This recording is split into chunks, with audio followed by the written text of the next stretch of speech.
The millwright's hammer struck the iron chain at dawn, and the sound rang through the village square like a bell tolling the end of an age.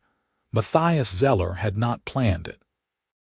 He had walked to the church to pay for the repair of its water wheel, the same wheel his father and grandfather had built, carrying 20 silver marks in a leather pouch at his belt.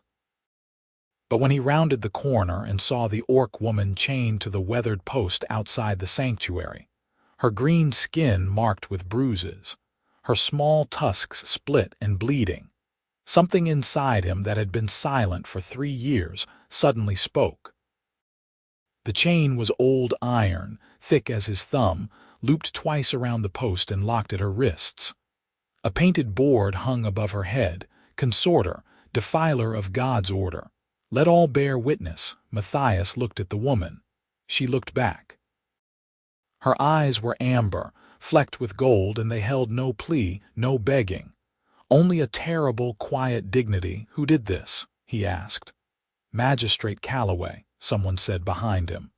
Old Peter, the blacksmith's apprentice, shifting his weight nervously. "Found her 3 days ago in Widow Harrow's barn. Said she'd been living with Thomas Harrow before he died, loving him, breaking the consorting statute." Matthias knew Thomas Harrow. A good man, a wheat farmer, dead 2 months now of pneumonia. He had not known about the orc woman. But he knew the consorting statute, a relic from the border wars 40 years past, when orcs and humans had killed each other over river rights and stolen cattle. It was a law that should have died with the men who wrote it. He set down his tool bag and drew out his heaviest hammer and a cold chisel. "Mr. Zeller," Peter said, alarmed. "You cannot." "I can," Matthias said. He knelt beside the post and positioned the chisel against the weakest link of the chain. "And I will." The first blow rang clear. The second sent sparks dancing. By the third, a crowd had gathered. Farmers with their morning milk pails, women with market baskets, children wide-eyed and silent. By the 7th blow, the chain parted with a crack like a gunshot. The orc woman sagged forward. Matthias caught her before she fell, his hands steadying her shoulders. She was lighter than he expected, thinner. They had not been feeding her. "Can you walk?" he asked. She nodded, her breath shallow. "Then walk with me." He gathered his tools, slung the bag over his shoulder, and offered her his arm. She stared at it for a moment, then took it. Her fingers were cold despite the summer morning.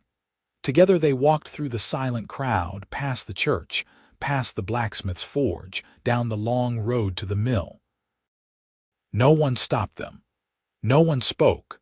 They only watched, and Matthias knew that by noon the whole county would know what he had done. The mill sat where the river bent, a 3-story timber and stone structure with a great wheel that turned in the current, driving the grinding stones inside. Matthias had lived here all his life.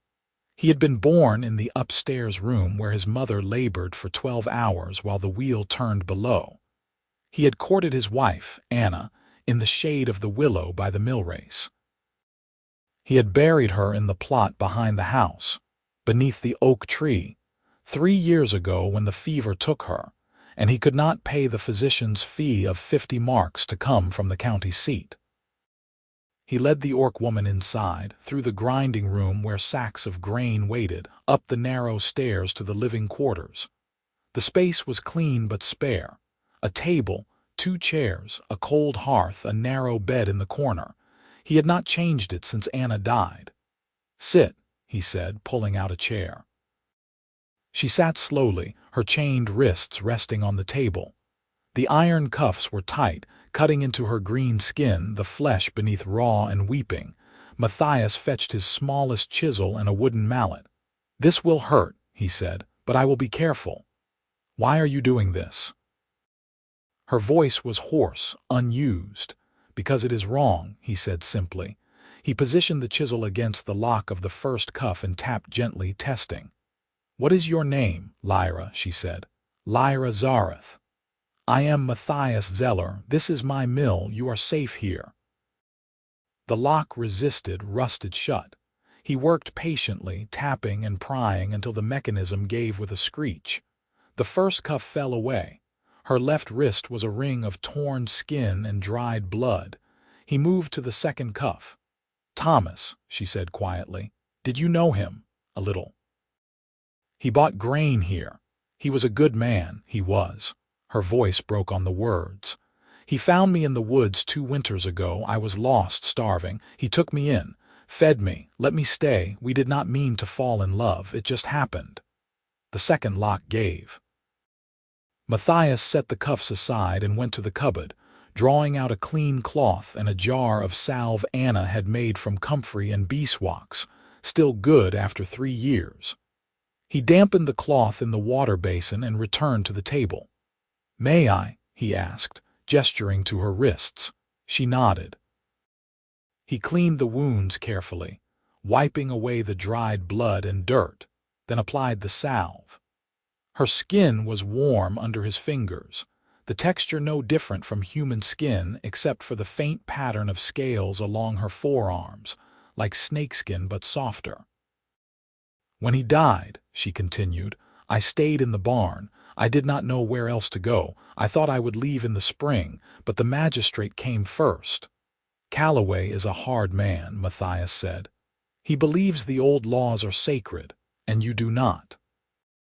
"I believe laws should serve people, not hurt them." He finished wrapping her wrists in clean bandages and sat back. "You must be hungry." She was. He made porridge from oats and milk, sweetened with honey, and she ate slowly, carefully, as though afraid it might be taken away. He ate across from her, watching the way the morning light came through the window and turned her skin the color of new leaves. When she finished, he showed her the small back room where he stored flour and grain. "You can sleep here," he said, dragging in a straw mattress and clean blankets. "It is not much, but it is private." "You are giving me your home," she said, disbelief in her voice. "I am giving you a room," he corrected. "The home is mine, but you are welcome in it for as long as you need."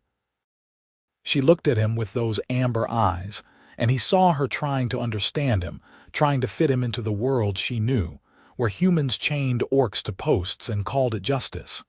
"Thank you," she said finally. "Rest," he said. "I have work to do." He left her there and went down to the grinding room. The grain would not mill itself, and he had orders to fill.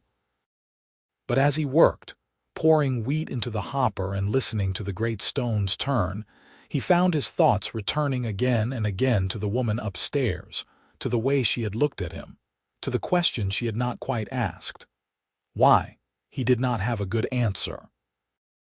Only that he had seen her chained and could not leave her that way. Only that he knew what it was to be helpless in the face of a law that did not care whether you lived or died. 3 days passed. Lyra healed slowly.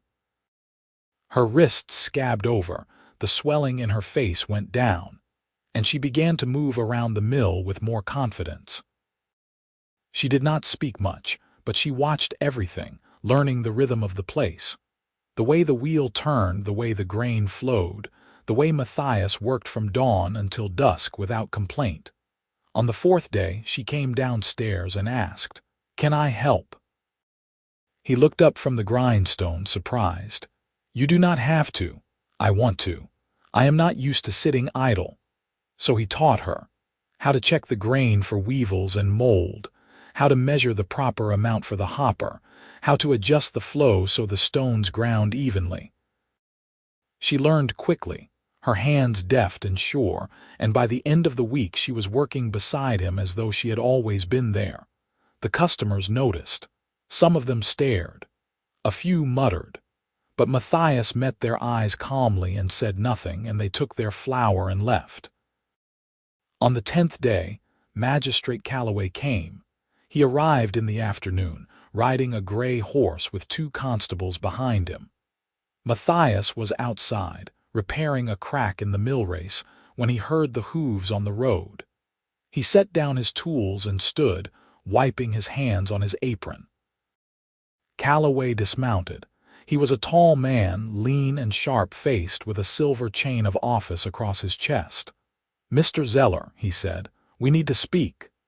Then speak, Matthias said. You broke a condemned prisoner's chains. That is a crime. I broke a chain on a woman who had committed no crime worth chaining. She violated the consorting statute, a dead law, a law nonetheless. Calloway's voice was cold. She was sentenced to 3 days of public shame, followed by expulsion from the county. You have harbored her for 10. Where is she? Inside, Matthias said. Working. Calloway's jaw tightened. Bring her out. No, the constables shifted, hands moving toward their clubs. Calloway raised a hand to stop them. Mr. Zeller, he said, his voice dangerously soft, you are a respected man. Your family has served this county for 3 generations. Do not throw that away for an orc. I am not throwing anything away, Matthias said. I am standing by what is right. Right, Calloway's face flushed. She is a consorter. She defiled a human man, broke the laws of God and nature. If we allow such things, what comes next? Orcs in our churches, in our schools, marrying our children. Thomas Harrow loved her, Matthias said quietly. That is not defilement, that is not a crime. And if you believe it is, then your laws are worth less than the paper they are written on. Calloway stared at him, then he turned to the constables. Arrest him. They hesitated. One of them, a young man named Edwin, said, Sir, he is the miller. If we take him, who will grind the grain? That is not your concern, Calloway snapped. It is the town's concern, Edwin said, his voice respectful but firm. Harvest is in 2 months. We need the mill. Calloway's eyes narrowed. Then we will take the orc woman instead. Matthias stepped forward, blocking the door. You will not. She is a criminal. She is a woman who loved a man and harmed no one. If you want her, you will have to go through me. For a long moment, the 2 men faced each other. Then Calloway said, Very well. I will bring charges against you both, harboring a fugitive, obstruction of justice. You will answer in court, Mr. Zeller, and when you do, you will lose everything. He mounted his horse and rode away, the constables following. Matthias stood in the road until they were out of sight, his heart pounding, his hands shaking. Lyra appeared in the doorway. You should not have done that, she said. I did what I had to. He will take the mill, your family's mill. Maybe, Matthias turned to face her, but I will not let him take you. She looked at him, her amber eyes wide. Why, she asked, the word almost a whisper. You do not know me. You owe me nothing. He did not answer right away.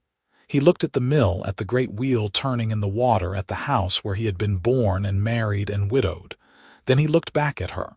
3 years ago, he said, my wife died of a fever.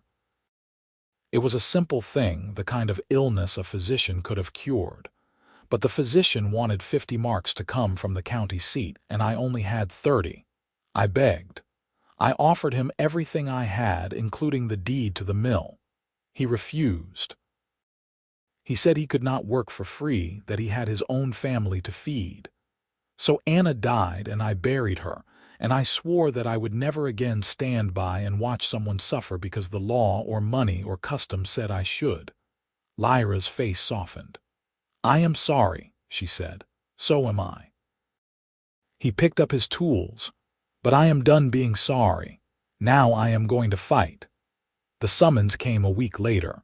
Matthias Zeller was charged with destruction of public property, obstruction of justice, and harboring a fugitive. The trial was set for the 1st of September before the regional court in the county seat. If convicted, he faced a fine of 200 marks, or seizure of assets equivalent, and up to 1 year of labor on the public roads. The mill was worth 300 marks, maybe more. If he lost, it would be gone. He read the summons by the fire, Lyra sitting across from him. Outside, the summer rain drummed on the roof. You can still send me away, she said. I will go. Tonight, you can tell the court I escaped. No, he said, Matthias. She leaned forward, her voice urgent. You are risking everything, your livelihood, your family's legacy, for me. That is not right. What is not right is the law that put you in chains." He set the summons aside. "I am going to challenge the consorting statute. I am going to argue that it is a dead law, that it serves no purpose but cruelty, and that it should be struck from the books. You think the court will listen? I do not know, but I have to try." She was silent for a moment. Then she said, "You are either the bravest man I have ever met or the most foolish." "Probably both," he admitted. She smiled, a small, sad curve of her lips. "Thomas would have liked you." "Tell me about him," Matthias said, so she did. She told him how Thomas had found her in the snow, half dead from cold and hunger, and carried her back to his farm. How he had given her his own bed and slept by the fire. How he had taught her to read, stumbling through the words together by candlelight. How they had fallen in love not with grand gestures but with small ones. The way he always saved the last piece of bread for her, the way she mended his shirts without being asked, the way they sat together in the evenings and said nothing at all. "He was not a young man," she said. "He was 52 when he died, but he was kind and he was gentle, and he made me believe that there was a place in the world for someone like me." "There is," Matthias said. "Is there?" She looked at him, her eyes searching. "Or is it only that there are men like you and Thomas who are willing to fight for it?" He did not have an answer for that. The weeks passed. Matthias prepared his case, reading old law books he borrowed from the village priest, writing out his arguments in careful script. Lyra helped however she could, cooking and cleaning and keeping the mill running while he worked late into the night. They fell into a rhythm, the two of them. She would wake early and start the fire. He would come down and make coffee. They would work through the morning, grinding grain and filling sacks, speaking little but moving around each other with an ease that surprised them both. In the evenings, they would sit by the fire, and she would tell him stories of her childhood in the orc clans beyond the mountains, and he would tell her about his father and grandfather, and the mill they had built with their own hands. He found himself watching her when she was not looking. The way she tucked a strand of dark hair behind her pointed ear. The way she hummed softly while she worked, a tune with no words. The way she smiled when she thought he had said something clever. He tried not to think about what that meant. One evening in late August she asked him, "Have you thought about marrying again?" The question caught him off guard. "No," he said. "Why do you ask? You are young still, only 35. You could find someone, have children, fill this house." "I had someone," he said quietly. "I do not need to replace her." "I did not mean it that way." She looked down at her hands. "I only meant that you deserve to be happy." "I am not unhappy," he said. "Are you not?" She met his eyes. "You live alone in a house meant for a family. You work from dawn to dusk and never rest. You keep everything exactly as it was when she died.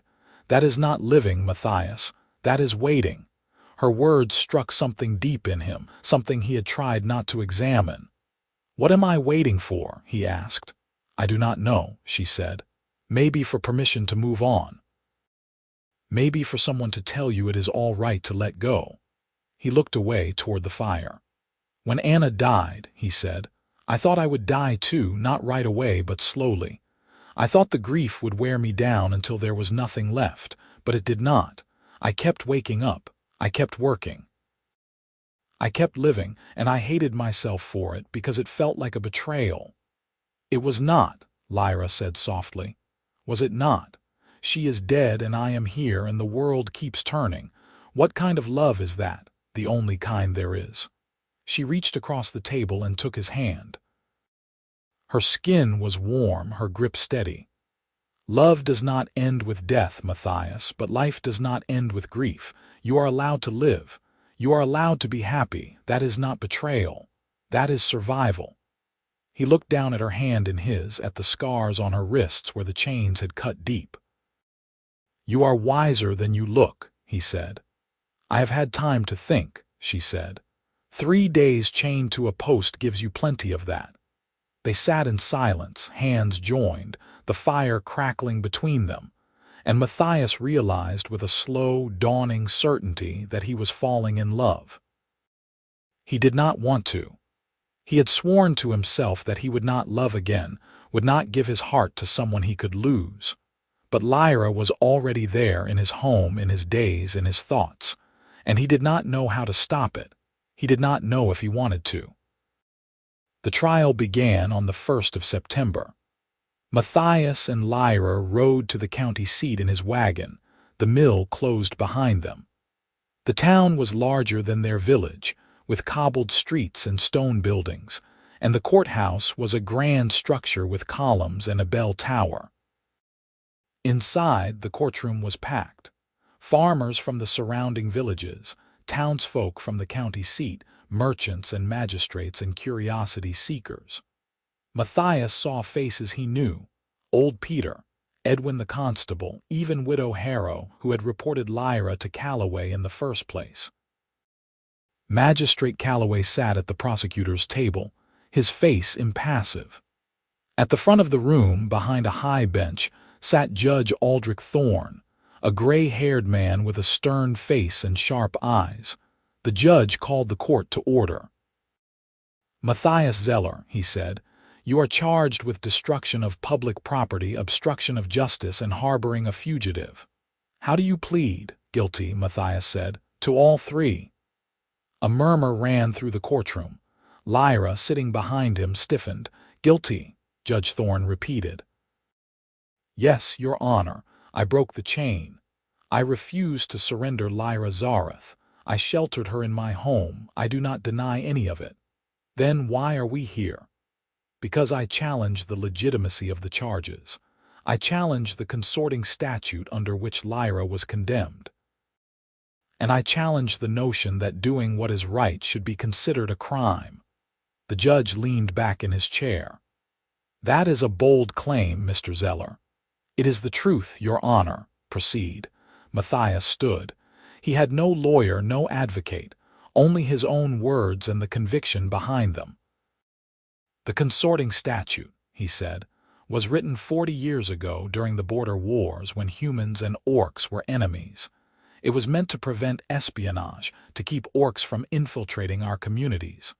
But the wars are over. The borders are settled. Orcs and humans live side by side in peace. The statute no longer serves its purpose. It is a relic, a dead law, and it should be struck. The law is the law, Calloway said, standing. It does not die simply because Mr. Zeller finds it inconvenient. It does if it causes more harm than good, Matthias countered. Lyra Zareth loved a man. Thomas Harrow loved her in return. They harmed no one. They threatened no one. But she was chained and starved and condemned, and he died never knowing justice. That is the harm the statute causes. That is why it must go. Judge Thorne considered. Magistrate Calloway, he said, do you have evidence that Miss Zareth posed a threat to the community? She is an orc, Calloway said. That is evidence enough. Is it? The judge's voice was sharp. Has she stolen? Has she assaulted anyone? Has she spread disease or unrest? She has defied the natural order. That is not a crime, magistrate. Judge Thorne turned to Lyra. Miss Zareth, please stand. Lyra rose, her face calm. She wore a simple dress Matthias had bought for her, plain blue wool, and her dark hair was tied back. She looked small in the crowded courtroom, but she did not flinch. Tell me, the judge said, why did you stay in this county after Mr. Harrow died? Because it was my home, she said quietly. Thomas made it my home. I had nowhere else to go. And do you pose a threat to anyone here? No, Your Honor, I only wish to live in peace. Do you love Mr. Zeller? The question hung in the air. Lyra glanced at Matthias, her eyes unreadable. I am grateful to him, she said carefully. He saved my life. That is not what I asked. She hesitated. Then she said, yes, I think I do. The courtroom erupted. Calloway shot to his feet. "Your Honor, this is precisely what the statute is meant to prevent." "Sit down, magistrate," the judge said. "Mr. Zeller, do you love Miss Zareth?" Matthias looked at Lyra. He thought of the past 2 months, of her presence in his home, of the way she had reached the parts of him he thought were dead. He thought of Anna, buried under the oak tree, and he thought of what Lyra had said. Love does not end with death, but life does not end with grief. "Yes," he said. "I do." The judge nodded slowly. "Then we have a problem. Mr. Zeller, you stand accused of crimes committed in defense of a law you believe is unjust. Miss Zareth stands accused of nothing but the act of loving. And I must decide whether the consorting statute has any place in a civilized society." He paused, looking out over the courtroom. "I will hear testimony. Anyone who wishes to speak may do so. But I warn you, I will not tolerate slander, hysteria, or appeals to prejudice. Speak your truth, or do not speak at all." One by one, they came forward. Old Peter testified that Lyra had helped him carry firewood when his back gave out, asking nothing in return. Edwin the constable said she had never caused trouble, never raised her voice, never threatened anyone. Widow Harrow, her face red with shame, admitted that she had reported Lyra out of fear, not fact. "I thought it was the right thing to do," she said, "but I was wrong." A farmer named Harold spoke of the time Thomas Harrow had saved his crop from rot by sharing his seed stock. "If Thomas loved her," he said, "that is good enough for me." And finally, the village priest, Father Gregory, rose. He was an old man, bent with age, and his voice was thin but steady. "I have served this county for 40 years, he said. "I have married its sons and daughters, baptized its children, buried its dead. And in all that time, I have never seen a law do more harm than the consorting statute. It is a law born of fear, not faith. It is a law that treats love as a crime, and I say, before God and this court, that it must end." When the testimonies were done, Judge Thorne called for a recess. He disappeared into his chambers, and the courtroom waited. An hour passed. Then 2. Matthias sat with Lyra, their hands clasped, saying nothing. Finally, the judge returned. He took his seat and looked out over the room. "I have made my decision," he said. "The consorting statute is hereby declared void. It is a law without merit, without purpose, and without place in our legal code. Miss Zareth, you are free. Your conviction is overturned and all penalties are nullified." The courtroom erupted in cheers and shouts. Calloway stood, his face livid. "Your Honor, this is an outrage." "It is justice, magistrate." The judge's voice cut through the noise. "As for you, Mr. Zeller, you are guilty of the charges as stated. You destroyed public property, obstructed justice, and harbored a fugitive. However, given the circumstances, I am inclined to leniency. You are fined 10 marks to be paid to the court within 30 days. The matter of the mill is closed." Matthias sagged with relief. 10 marks. He could manage that. The mill was safe. "Thank you, Your Honor," he said. Judge Thorne smiled, a rare expression on his stern face. "Go home, Mr. Zeller. Take Miss Zareth with you, and may you both find the happiness you deserve." They left the courthouse in a daze, the late afternoon sun warm on their faces. The crowd followed them out, congratulating Matthias, wishing them well. Edwin shook his hand. Father Gregory blessed them. Even Widow Harrow, tears in her eyes, apologized again. They climbed into the wagon and rode back to the mill, the road familiar beneath the wheels. As the sun set, painting the sky gold and crimson, Lyra leaned her head on Matthias's shoulder. "Thank you," she said. "For what? For fighting, for believing, for loving me." He put his arm around her. "I think I was waiting for you," he said. "All this time, I just did not know it." They reached the mill as the stars came out. Matthias unhitched the horse and they walked together to the house. Inside, the fire had burned low, but the embers still glowed. Matthias turned to Lyra. "I want to ask you something," he said. "Ask. Will you stay, not as a guest, not as someone I am sheltering, but as my partner, as my wife?" She looked at him, her amber eyes shining. "Are you sure?" "I have never been more sure of anything." "Then yes," she said. "Yes, I will stay." He kissed her then, gentle and slow, and she kissed him back. And for the first time in 3 years, the house felt like a home again. They married in the spring, when the mill reopened after the winter closure. Father Gregory performed the ceremony in the yard by the river, under the willow tree. The whole village came, and some from the county seat, and even a few orcs from beyond the mountains. Lyra's kin, who had heard of the trial and wanted to see the human who had challenged the law. Matthias wore his best coat, and Lyra wore a dress of green silk that matched her skin. They said their vows before God and the crowd, and when Father Gregory pronounced them husband and wife, the cheers could be heard all the way to the county seat. That night, they held a feast in the mill. There was roasted pork and fresh bread, honey cakes and apple cider, and music from a fiddler who played until the candles burned low. Matthias danced with Lyra, awkward and happy, and she laughed and said he had 2 left feet, and he said she was not much better.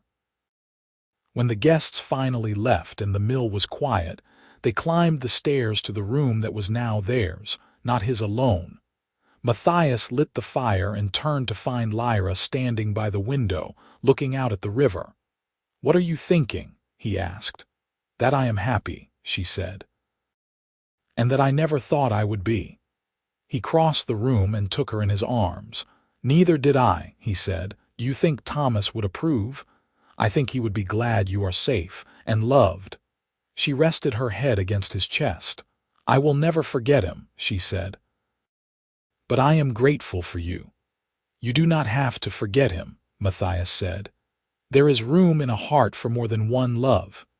They stood there for a long time, holding each other, the fire crackling behind them. And Matthias thought of Anna, buried under the oak tree, and he thought that maybe, wherever she was glad too. Glad that he had found a way to live again.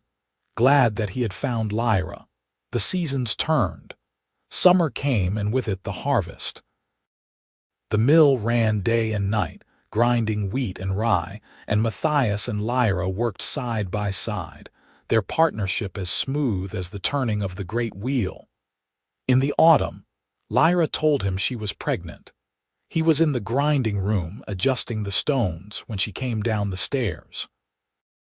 She did not say anything at first, just stood in the doorway watching him work. When he looked up, he saw the expression on her face, joy and fear mingled together. "What is it?" he asked. "I am with child," she said. He stared at her. Then he crossed the room in 3 strides and swept her into his arms, laughing. "Are you sure?" "I am sure. The midwife confirmed it this morning." He set her down gently, his hands on her shoulders. "A child," he said, wonder in his voice. "Our child." "Are you happy?" she asked. "Happy." He laughed again. "Lyra, I am more than happy. I am overwhelmed. I am terrified. I am grateful beyond words." "Good," she said, smiling, "because I am all of those things too."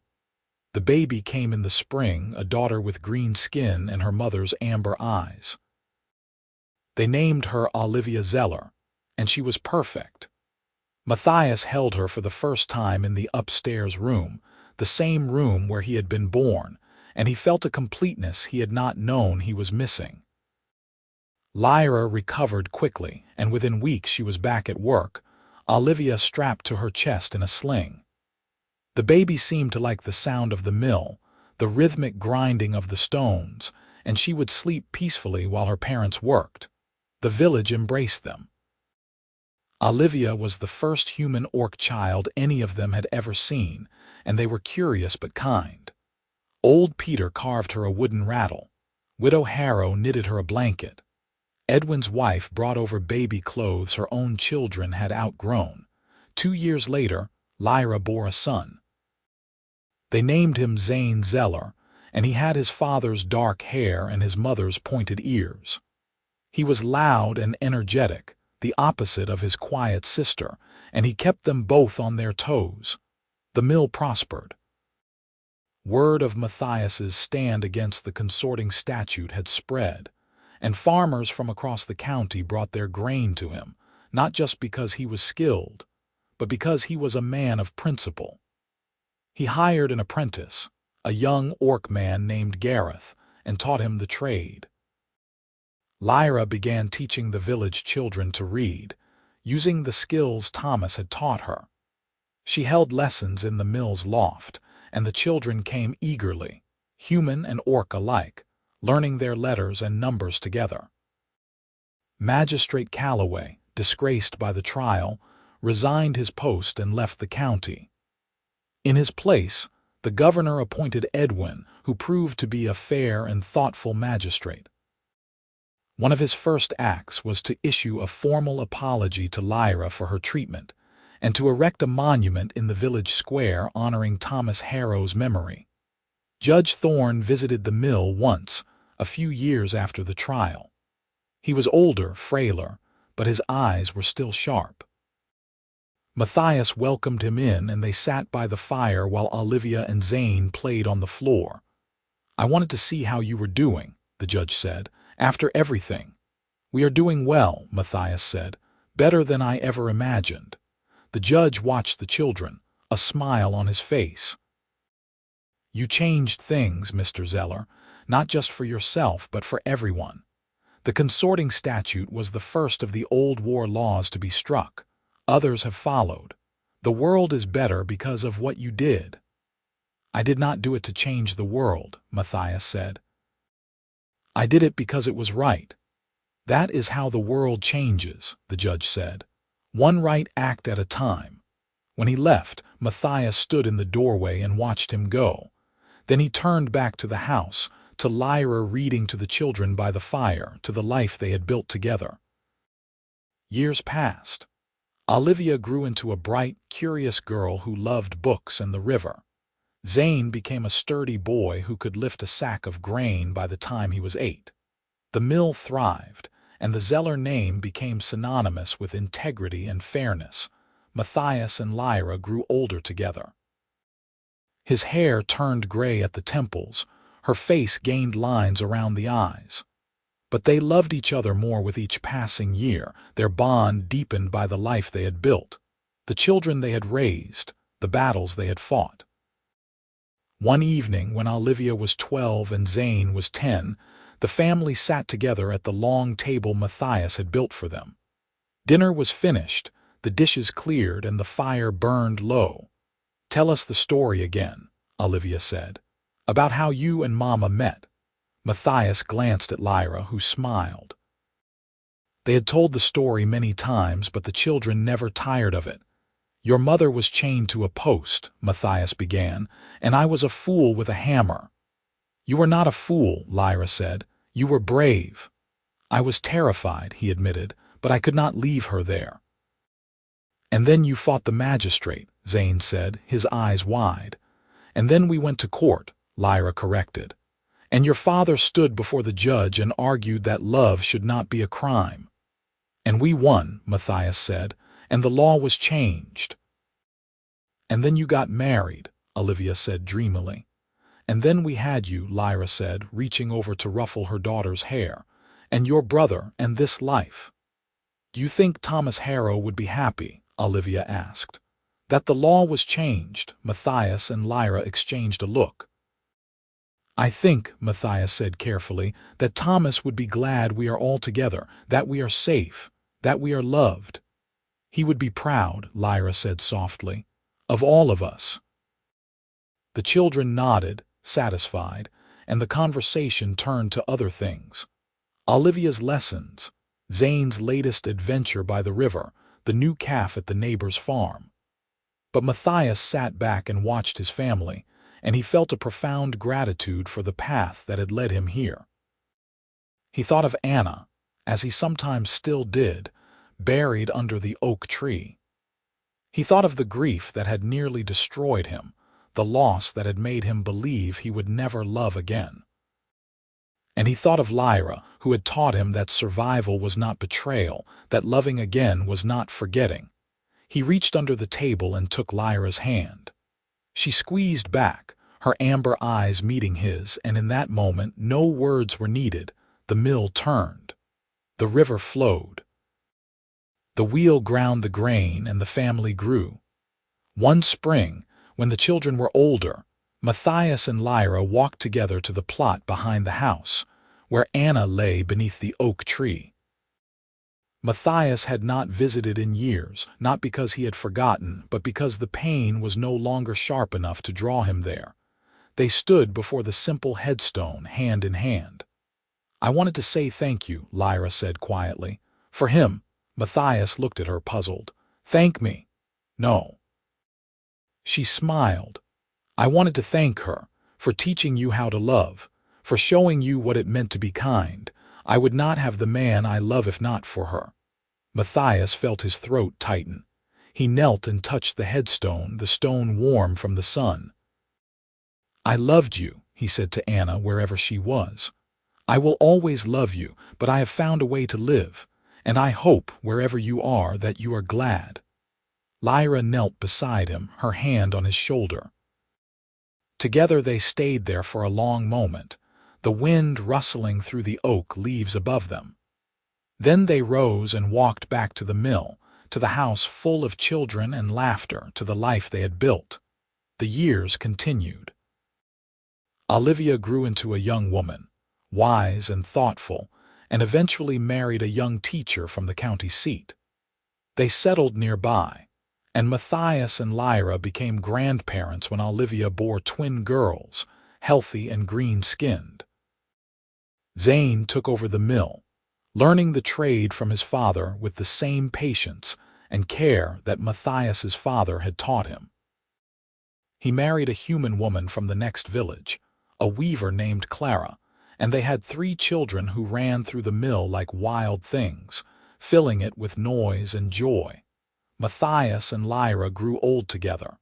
His back bent from years of lifting sacks of grain. Her hands grew stiff with age. But they were content. One evening, as they sat by the fire, Lyra said, "Do you have any regrets?" Matthias thought about it. "None," he said, "not even the trial, the risk to the mill, especially not that." He reached over and took her hand. "Everything we have now, everything we are, came from that choice. How could I regret it?" she smiled. "I am glad you broke that chain. So am I." They sat in comfortable silence, watching the fire. Outside, the mill wheel turned, the sound as familiar as breathing. Matthias thought of the boy he had been, born in this house. He thought of the young man who had married Anna, full of hope. He thought of the widower who had believed his life was over. And he thought of the man he had become, who had learned that love did not end with loss and that courage could change the world. "Lyra," he said. "Yes, I am glad you stayed." "So am I," she said. And as the fire burned low and the stars came out, they sat together. 2 people who had found each other against all odds, who had fought the world to stay together, who had built a life and a family and a legacy. The mill turned. The river flowed, and love, as always, endured.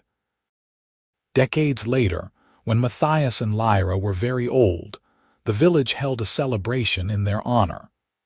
It was the 50th anniversary of the trial, the day the consorting statute had been struck down, and the whole county came to commemorate it. They erected a new monument in the village square, beside the one honoring Thomas Harrow. This one bore 2 names, Matthias Zeller and Lyra Zeller. Below their names, an inscription read, "They challenged the law, defied the custom, and proved that love is stronger than fear." Matthias and Lyra stood before the monument, surrounded by their children, grandchildren, and great-grandchildren. The crowd cheered. The mayor gave a speech. Father Gregory's successor, a young priest named Michael, offered a blessing. When it was over and the crowd had dispersed, Matthias and Lyra walked back to the mill, moving slowly, leaning on each other. The wheel still turned, though Zane ran it now, and the house was full of the next generation. They sat on the bench by the river, the same bench where Matthias had courted Anna a lifetime ago. The water flowed past, constant and soothing. 50 years, Lyra said. 50 years, Matthias agreed. It has been a good life. The best. She leaned her head on his shoulder. I love you, Matthias Zeller. I love you, Lyra Zeller. They sat there until the sun set, painting the river gold and red. When the stars came out, they rose and walked back to the house, hand in hand, the way they had done 1,000 times before. That night, Matthias dreamed of Anna. She was young again, as she had been when they married, and she smiled at him. You did well, she said. I am proud of you. I tried, he said. You succeeded. You loved. You lived. You made the world better. That is all anyone can do. He woke to find Lyra beside him, still sleeping, her face peaceful. He watched her for a long time, memorizing every line, every curve. Then he closed his eyes and slept again. The years turned. The seasons changed. And the mill, built by 3 generations of Zellers, ground on, a testament to the man who had dared to break a chain, and the woman who had taught him how to live again. Their story became legend. Parents told it to their children. Teachers taught it in schools. And long after Matthias and Lyra were gone, their legacy remained. A world where love, no matter how unconventional, was not a crime, but a gift. A world where courage and compassion could overcome fear and prejudice. A world made better by 2 people who had simply done what was right. And in the village by the river, the mill still turned, the wheel still ground the grain, and the memory of the widower and the orc woman he had saved lived on, generation after generation. Proof that love, in the end, was always worth fighting for.